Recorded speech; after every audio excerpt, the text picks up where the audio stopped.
Hello everyone, welcome back. And it's only been a few trading sessions since silver pushed back into the low 80s and gold started fighting its way toward the upper 4,000 range again. But it already feels like most people have forgotten the real story sitting underneath this market. Because while everybody is talking about artificial intelligence, quarterly earnings, war headlines, oil spikes, rate cuts, rate hikes, and whatever the stock market did this morning, the much bigger question is what happens if the government bond market stops behaving like the safe place everyone has been trained to believe it is. So in this video, I want to make sense of what is happening right now by walking you through the pressure building in Japan, the warning signs in the United Kingdom, the uncomfortable debt picture in the United States, why the old stock and bond portfolio may not protect people the same way it used to, and why gold and silver are not just moving because of fear, but because the entire definition of safety may be changing in front of us. And just before we dive in, today is Saturday, May 9th in New York. Let me know in the comments what day and date you're watching from, because I always like seeing how far this message travels and how quickly people are catching these market shifts in real time. And if you value this kind of content, support the channel by subscribing and commenting Our John AG below, because that tells me you want more straight, no-nonsense breakdowns like this. So jumping in, I want to start with a part of the market that does not get the same emotional reaction as silver breaking higher or gold selling off hard for one ugly day, and that is the sovereign bond market. Because bonds are supposed to be boring. They are supposed to be the adult in the room. When stocks get slammed, bonds are supposed to calm the portfolio down. When fear rises, investors are supposed to run into government debt and say, okay, at least this part of my portfolio is doing its job. But what if that old arrangement is not broken forever, but is clearly under stress in the exact kind of environment we are in now? And this is where Japan matters. Not because Japan is some distant side story that has nothing to do with your money, but because Japan has spent decades living with high debt, low rates, central bank bond buying, and a financial system built around the assumption that policymakers can keep the bond market stable if they just stay active enough. Based on recently published numbers, Japanese government bond yields have moved sharply higher compared with where they were a year ago, and the central bank is still managing bond purchases instead of stepping completely away. Now, does that mean Japan has officially collapsed? No. And this is where I disagree with people who throw the word crisis around too easily. But does it mean the market is forcing Japan to prove that its system still works under higher rate pressure? Yes, absolutely. And the reason that matters is because bond markets do not need to explode in one day to become dangerous. Sometimes the stress shows up slowly. A little weaker auction here, a little higher yield there, more debt service pressure, more questions about who will buy the next wave of issuance, and then suddenly the market that everyone ignored becomes the market that controls everything else. Now, moving from Japan to the United Kingdom, I want to be careful again. The United Kingdom is not in the same situation it was during that emergency gilt panic a few years back. The recent data shows the gilt market can still function, and there are days when yields actually fall because political fear eases or investors decide the worst case is not happening. But the warning sign is that long-dated borrowing costs remain high enough that every budget decision now carries market risk. When a government cannot spend, borrow, or change direction without traders immediately asking whether the math still works, that is not a calm environment. That is a market with a short temper. And the United States is not immune from this. In fact, this is where the story becomes much more important for gold and silver investors. The United States still has the deepest, most liquid government bond market in the world. That matters. I do not want anyone pretending treasuries are the same as a random small country bond market, because they are not. But even here, the numbers are getting heavier. The 10-year yield is still sitting around the mid-4s, Treasury issuance remains large, and projected interest costs are moving into territory that used to sound impossible outside of a crisis or war. So when major bank executives and big portfolio managers warn that bond stress could become a serious problem, I don't hear that as a guaranteed tomorrow morning disaster. I hear it as the financial system admitting that the old math is getting harder to defend. Now here's where this connects directly to the classic balanced portfolio. For years, investors were told the same thing. Keep a majority in stocks, keep a large sleeve in bonds, rebalance, stay calm, and let the machine work. And to be fair, that machine worked for long stretches of time. During past stock bear markets, bonds often helped because yields fell and bond prices rose. But the problem today is that inflation risk, debt risk, and supply risk all hit bonds differently. If stocks fall because growth is weak, bonds can still help. But if stocks fall because inflation is sticky, oil is elevated, deficits are big, and bond buyers are demanding more compensation, then bonds can fall at the same time as stocks. And when that happens, the old shield starts looking a lot thinner. This does not mean every bond should be thrown in the trash. Short-term treasury bills are not the same thing as long-duration bonds. A laddered bond portfolio is not the same thing as reaching for yield in the riskiest corner of credit.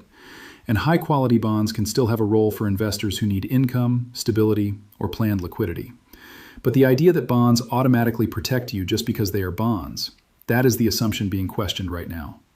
And this is why the discussion around adding a meaningful gold allocation to traditional portfolios is so important. When large institutions start talking about reducing the bond sleeve and giving gold a seat at the table, that is not some fringe internet theory anymore. That is Wall Street quietly accepting that the hedge used in the last era may not be enough for the next one. And whether the right number is small, medium, or much larger depends on the person, but the direction of travel is what matters. Gold is moving from decorative insurance to core portfolio debate. Now, with that covered, let's talk about the metals themselves, because this is where a lot of people get shaken out. Gold and silver have been violent. There is no reason to sugarcoat that. We have seen sudden drops, fast recoveries, scary candles, and enough intraday movement to make even experienced investors second-guess themselves. But volatility by itself is not the same thing as a broken trend, and this is the point many people miss. If gold falls hard, holds a higher structure, then climbs back toward the same level where sellers previously showed up, that is not automatically weakness. That can be digestion. That can be a market absorbing supply before the next real decision gets made. Silver is even more emotional because silver does not walk.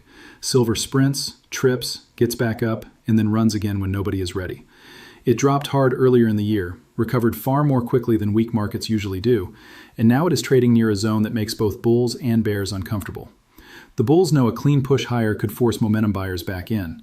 The bears know failed breakdowns can become fuel. And the people sitting in cash know that if silver starts moving while they are waiting for a perfect entry, the market may not turn around and politely invite them back.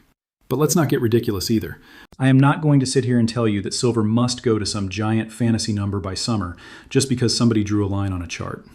Could silver move dramatically higher if monetary demand, industrial demand, and bond market fear all hit at once? Yes. Could it overshoot in a way that feels absurd while it is happening? Also yes. Markets do that. But responsible analysis needs a difference between a setup and a promise. The setup is real.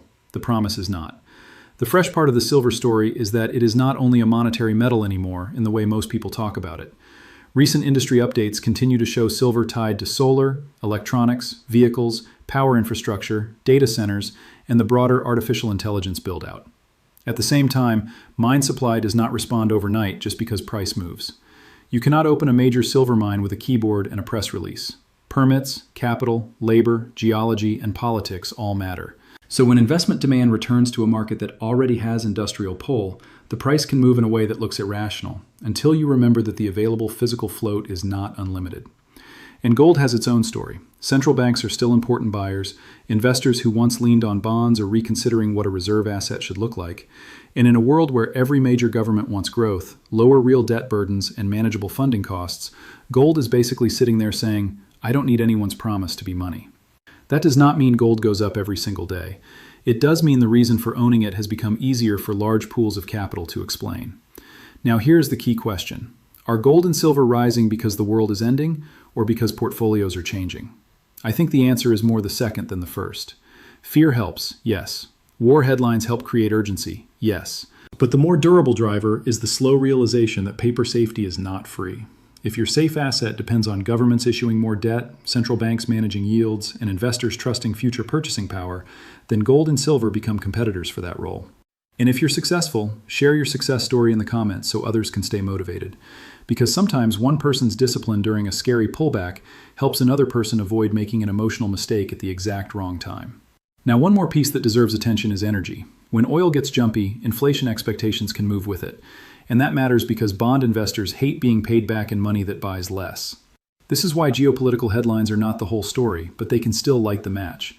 If energy prices stay elevated, central banks have less room to cut aggressively. If they cannot cut aggressively, weak economies feel more pressure. And if governments still need to borrow heavily through that pressure, bond buyers may ask for higher yields instead of lower yields. That is the loop people should watch, because that loop is exactly where metals can stop acting like a trade and start acting like protection. And that shift can arrive quietly before most investors understand it. So what am I watching next? I am watching whether gold can keep reclaiming ground near the upper part of its recent range. I am watching whether silver can hold the low 80s and stop treating that area like a ceiling.